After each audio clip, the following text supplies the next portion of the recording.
Okay, folks, the news is here. The news for today is all about Filibusterismo, a nationalist novel by an author who has been called the first Filipino. Its nature as a social document of the late 19th century Philippines is often emphasized.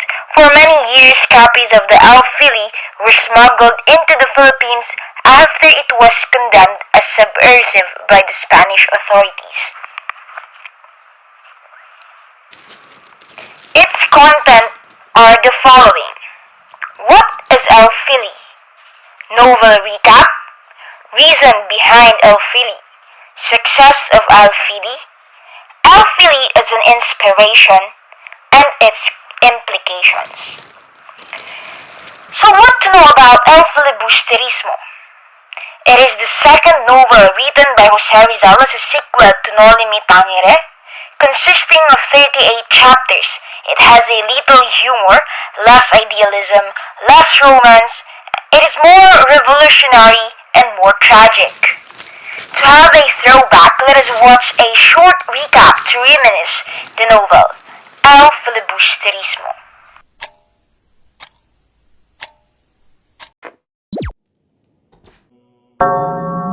Ama,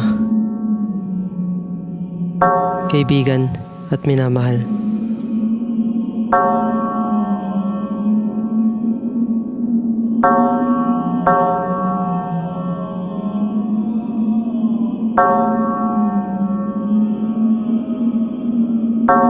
Ako, si Simon.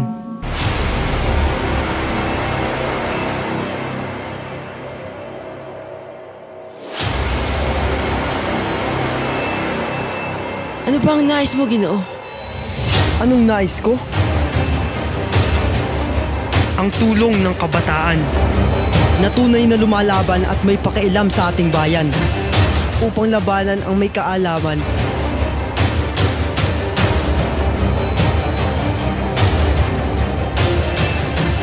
at linlangin ang may kapangyarihan.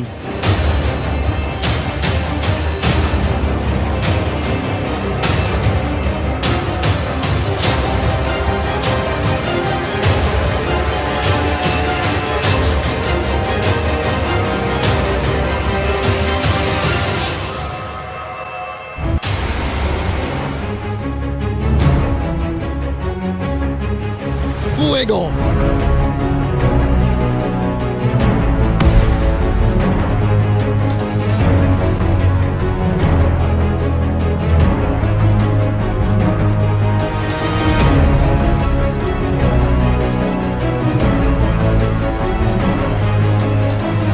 Ang mga masasamang alaala ng nakaraan ay uulit at uulit rin.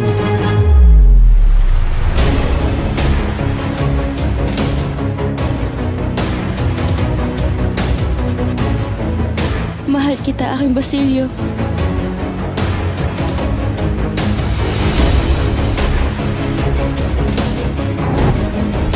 Paulita, sana inuunawaan mo ang iyong pakikipag-isang dibdib kay Juanito Pelaez.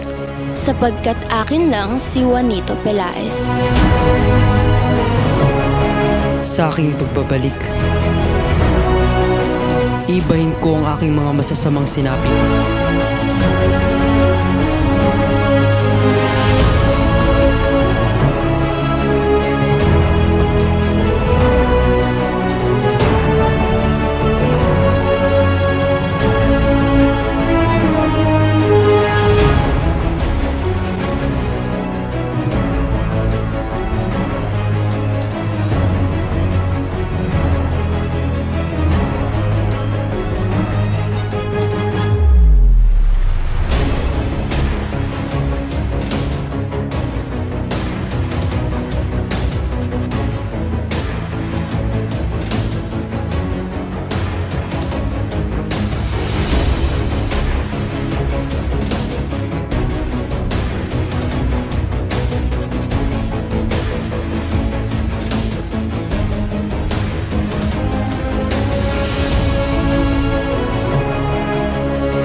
ito ang nais ko.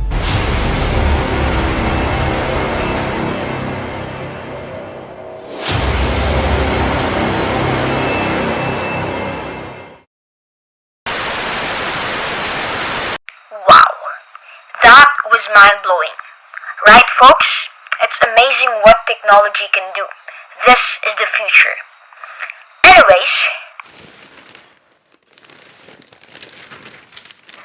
to compare the first and the second novel, No Limit Tangere is a romantic novel, a book of feeling. It has freshness and color, it has humor, lightness, and wit. While El Filibusterismo is a political novel, it is a work of the head, book of the thought. It contains bitterness, it is hatred, pain, violence, and sorrow.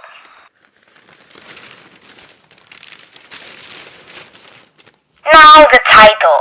The Manila newspaper and the Spaniards apply this word to one whom they want to make a revolutionary suspect. The Filipinos belonging to the educated class fear the rich of the word. It means a dangerous patriot who will soon be hanged, or well, a presumptuous man. On the bottom right corner of the title page, we can see an inscription of Ferdinand Blumentritt. Quote, "It can be easily supposed that a rebel, a filibuster, has secretly bewitched the League of Friar Zealots and retrogrades so that, unwittingly following his incitements, they should favor and foment that policy which pursues one sole end, to spread ideas of rebellion throughout the length and breadth of the land, and to convince every Filipino that there is no salvation except through separation from the mother country." Quote.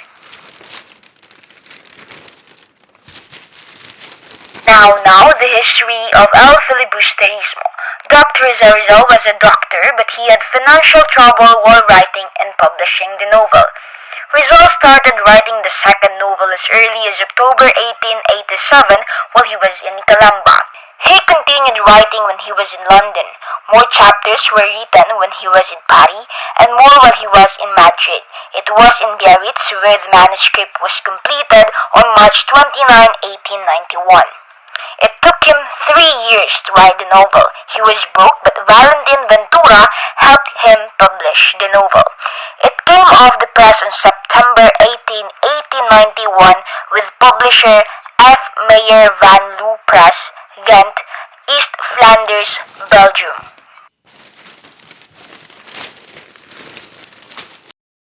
Rizal dedicated the book to the memory of Gomez, Burgos, and Zamora, also known as Gomburza, the 3 Filipino patriotic priests who were accused of being filibuster and thus executed. Folks, the theme of El Filibusterismo is all about ideal means of achieving social reform. El Filibusterismo exposes the real picture of Filipino society at the hands of the Spanish authorities. Social-political issues mentioned in the novella are also dealt with in its sequel. The abuses and hypocrisy of the members of the Spanish Catholic clergy, superstitions disguising as religious faith, the need for reform in educational system, the pretenses of some social climbing Filipinos and Spaniards, the exploitation and corruption of government officials.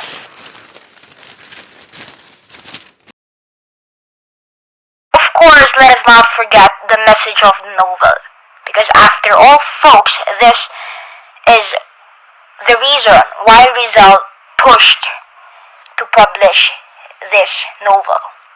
The theme and plot of the novel was changed to convey the message that the present system of government in the Philippines, through corrupt officials dominated by the friars, can lead to the downfall of Spain.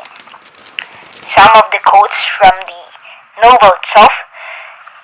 Quote, "We must win when we deserve it, by elevating reason and the dignity of the individual, loving justice and the good and the great, even dying for it."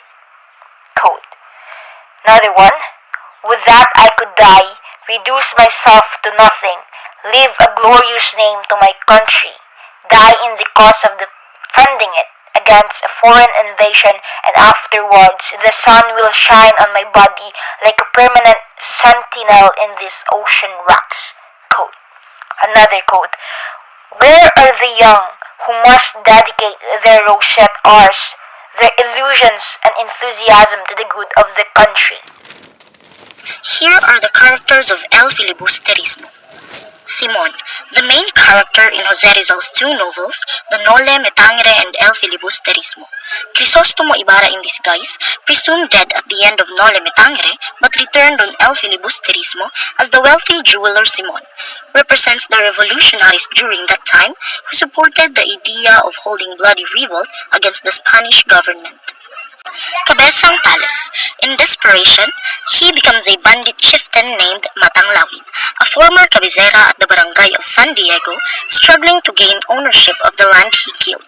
He eventually abandoned his family to join a group of bandits. He symbolizes the natives and farmers whose lands were seized by the friars. Julie, girlfriend of Basilio, Cabezang Tales' daughter. She symbolizes the purity and innocence of the lower-class women during Rizal's time. She would rather sacrifice rather than give up her ideals. Basilio, son of Sisa and promising medical student.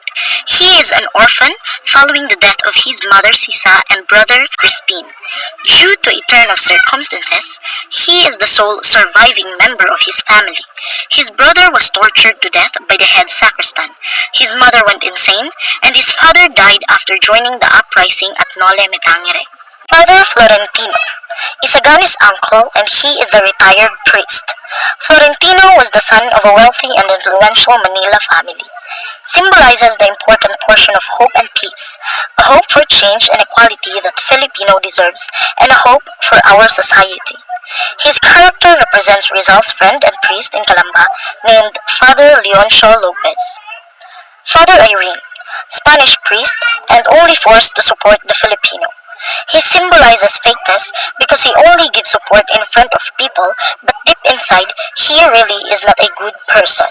Placido Penitente, originally from Batangas, he was considered a very good and smart student that the parish priest called him a subversive. He hates his classes due to his teachers disliking him. Symbolizes intelligence and nationalistic attitude. Padre Camora, a friar with a particular predilection for young women. He is the reason why Julie ended her life to death. Symbolizes sexual harassment arising. Hermana Penchang offered Julie to be her maid to ransom Cabezang Tales. She is devout but has a rough temperament, and she considers herself an ally of the friars. Isagani, an orphan taken in by Padre Florentino. He was lovers with Paulita Gomez. He symbolizes the young people whose patriotism is so strong to the point of being labeled as idealistic. He personified a typical Filipino who is content with living a simple life. He represents the Batanggenyo friend of Rizal in Madrid named Vicente Ilustre. Maclaraig, teach student and leader of the Filipino students in their movement to have an academy where they could learn Spanish. Symbolizes the well-to-do Filipino youth who had high hopes for the country. His character has provided the readers a glimpse of how different a rich and a poor were treated during their time. Paulita Gomez, niece of Doña Victorina and the sweetheart of Isagani, symbolizes a woman who knows how to choose for a secure future. She could do taking advantage to her admirers to get what she wants. Her character or romantic dilemma is similar to that faced by Rizal's real-life sweetheart, Leonor Rivera. Ben Zaid, a journalist. People often call him Padre Ibanez because he looks like a friar but he denies the resemblance. He considers himself the most clever, smart person on his time. A writer but is not sure of what he writes and says. He symbolizes those reporters whose lack of ethics, objectivity, and honesty. Don Custodio, a pro-Spanish Filipino holding a position in the government. Marries a wealthy woman, which is the reason of his rise. He symbolizes those people who is arrogant, always talking about what they have to feel superior than the others. Doña Victorina, a ridiculously pro-Spanish woman who is going to Laguna in search of her henpecked husband, despises her origin, possesses crab mentality, and spiteful. She symbolizes those who have a mistaken perception of their identity. Padre Sibila, Vice Rector of the University of Santo Tomas. Most of his actions are affected by his school loyalties, and as a result, his choices cause friction with the students and priests of various orders. He has low opinion of nearly everyone and frequently complains about his renters, students, and other Indios. He has a grudge against the Jesuits and considers Dominicans as superior to them. Symbolizes the liberal friar but prefers to remain in the background to avoid the fury of other powerful priests. Padre Salvi, Franciscan friar and former cura of San Diego. He is described as a miser and a hypocrite. Crispin had harshly reprimanded by this cura for the missing gold in the collection box. After the latter's death, he became increasingly oblivious and mute. He also had a lackluster appetite and a lack of sleep. He plotted Maria Clara's paternity and succeeded admirably in blackmailing her. He represents the clergy of the time who used the church authority to mask their fleshly desires in order to acquire what they wanted. Padre Milion, bigoted Dominican friar professor. He was well liked by seniors and admired by younger people due to his proficiency in dialects and philosophy. Symbolizes a strict professor who easily punishes students who don't follow rules. He insists everyone reciting the lesson word for word from the book, despite the fact that he himself rejects knowledge he has been given. Senior Pasta, old Filipino lawyer, refuses to help Filipino students in their petition to the government for educational reforms. Symbolizes a self-centered individual who has little concern for his fellow citizens because he believes that he will engage in the spirit of nationalism only when everyone else does. Scholars believe that Rizal modeled Senior Pasta after a man who was believed to be the most learned Filipino throughout the Spaniards' reign and even during American rule. He also rose to the position of Chief Magistrate of the Philippine Government's Supreme Court. When this individual joined Aguinaldo's revolt against the government, Rizal had already perished. Tandang Celo, father of Cabezang Tales and grandfather of Julie and Tano. He symbolizes a strong love for a family. He is typically silent, and the few occasions he is noted speaking, it is to give family members advice, like as when he reminds Cabezang Tales to be patient. When he's upset, he doesn't disguise his emotions. When Julie informs him that she intends to work as maid, he refuses to eat and threatens to return to the forest to persuade her to stay. Tandang Celo, on the other hand, does not intervene when he disagrees with someone's behavior. Sandoval, Spanish student who supports the cause of Filipino students to propagate the teaching of Spanish.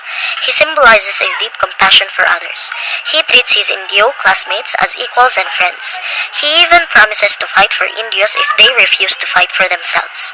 He is not afraid to argue with his friends, but he is respectful to those whom he disagrees. Pekson, one of the Filipino student who agitates for the teaching of Spanish, symbolizes a pessimistic person because when it comes to discussing a topic, he prefers to use logic and rational reasoning. While the other students are readily persuaded by Sandoval's lecture, he is the only one who is willing to present counter-arguments and historical evidences to support them. He continues to argue and refuses to compromise even when no one agrees with him. Cabezana Andang, mother of Placido Penitente, caring and thoughtful, she only wants a good future for his son. Pepay, the pretty dancer and mistress of Don Custodio. Her boyfriend's ideas irritate her at all time. She appears to be one of Macaraig's close friends. Capitan General. 3 years before the events of El Filibusterismo, he was appointed to the Philippines by the Spanish minister. However, it is not known why or how Capitan General was chosen. He moved to the Philippines bringing his wife with him. One of his houses is located in Los Baños, where he tends to conduct his meetings with his advisors to help him. While in Manila, he stays in the palace. He was developed a reputation among Indios of being strict, greedy, and promoting injustices in the country, though according to Simon, this is due to his manipulation. At the beginning of El Filibusterismo, Capitan General's term is 5 months away from the ending. Father Fernandez. Father Fernandez is a Dominican professor at University of Santo Tomas. He was been teaching for more than 8 years. Chinaman Quiroga. It is unknown when Chinaman Quiroga came to the Philippines, but since then he was become a successful businessman who owns a bazaar and several warehouses.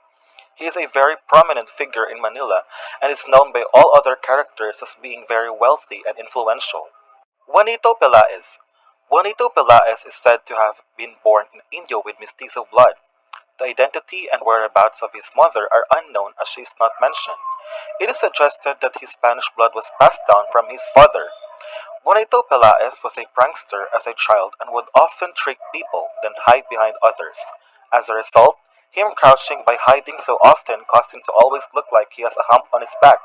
Juanito Pelaez is currently a student in UST. Maria Clara. Maria Clara is a mestiza and a childhood sweetheart of the novel's protagonist, Crisostomo Ibarra. Rizal created her as the ideal image of the purity and innocence of a sheltered native Filipino woman during the Spanish occupation. Camaron Cuchido. A Spaniard who was embarrassed by his fellow Spaniards because of his outward appearance, symbolizes citizens indifferent to social problems. High official. He was a Spaniard serving in the Spanish government in the Philippines, symbolizes those who side with the truth. Hermana Bali. Another gambler in Chani. She became Julie's mother figure and counselor, helped to release Cabesang tales from the hands of bandits. Mr. Leeds, an American who holds stage plays starring decapitated heads, a good friend with Simone. Capitan Tiago. Capitan Tiago was Maria Clara's stepfather and a foster father of Basilio. Capitan Basilio. He generous to government leaders and staff and friars to avoid trouble with the favor he needs. Capitana Tika was a wife of Capitan Basilio. Sinang. She was one of Maria Clara's best friends. She was the daughter of Capitana Tika and Capitan Basilio. Sinong. Sinong was a driver who became a close friend of Basilio. Captain of the Ship. A seafarer who has been able to sail the great seas. Uncle Kiko lives in publishing, reporting shows, and pasting cartel of plays. Don Timoteo, the father of Juanito Pelaez. He became a trade partner of Simone, symbolism of contemptuous trade. Tano, son of Cabesang Tales and brother of Julie, followed the will of his father to become a soldier. So why was El Filibusterismo written? El Filibusterismo aims at enlightening society, at bringing the Filipinos closer to the truth. But whereas in the first novel, Rizal encouraged Filipinos to ask and aspire for change and liberation, in this novel, the society is urged to open its eyes to reality and rebel against the Spanish government for its oppression and abuse. We don't know what Rizal was really thinking and why his books ended in a failed revolution. But he had a third novel that he was not able to finish before he was executed. That would have explained a lot. In summary, Rizal's message that he conveyed through El Filibusterismo is simple. He wanted Filipinos to have better lives. As such, Rizal wrote El Filibusterismo to show his countrymen that proper education and decent living for all are achievable. However, he emphasized that in order to get the freedom he idealized, we all need to come together as a country and fight the injustices in our society. Was El Filibusterismo a success? Yes. As many Filipinos read Rizal's novels, they were awakened and became closer to the truth. Many Filipinos were inspired by him. The book awakened the Filipinos in the past and is still awakening the Filipinos of today to fight for what we believe is right. We may not be the victor always in every battle, but the most important is we continue to fight until our last breath, just like Rizal. El Filibusterismo as an inspiration. Writings of Rizal did not just awaken sleeping Filipino awareness, but also inspired nationalism, independence, and democracy in the country. Rizal was considered the father of nationalism as he showed interest in and exerted enough efforts to ignite Filipinos' interest in history. Rizal's novels, including El Filibusterismo, became the Bibles of Philippine nationalism. His greatest impact on the development of a Filipino national consciousness, however, was his publication of his two novels, Noli Me Tangere and El Filibusterismo. Rizal's El Filibusterismo, a novel sharply critical of Spanish colonialism, yet reluctant to promote Philippine independence. The second and more confounding of Rizal's two novels, El Filibusterismo, is vague about the conditions necessary for anti-colonial revolution. The article argues that his vagueness was deliberate and that it constituted an invitation to a collective reflection on revolutionary responsibility. Using Derrida's concept of the aporia of responsibility, it shows that Rizal's novel negotiates the tension between individual accountability and collective action. In conjuring a collective impasse, Rizal left a space for democratic nationalism that he envisioned for the Philippines. Lastly, the implications of the novel. Characters from the novel were drawn by Rizal from real life. They represent both the Spanish and Filipino people and portray real characteristics that could be observed during their times.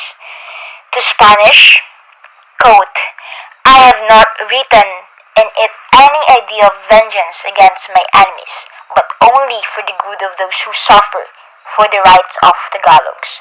End quote. Rizal was referring to Spanish, specifically its government, as the enemy.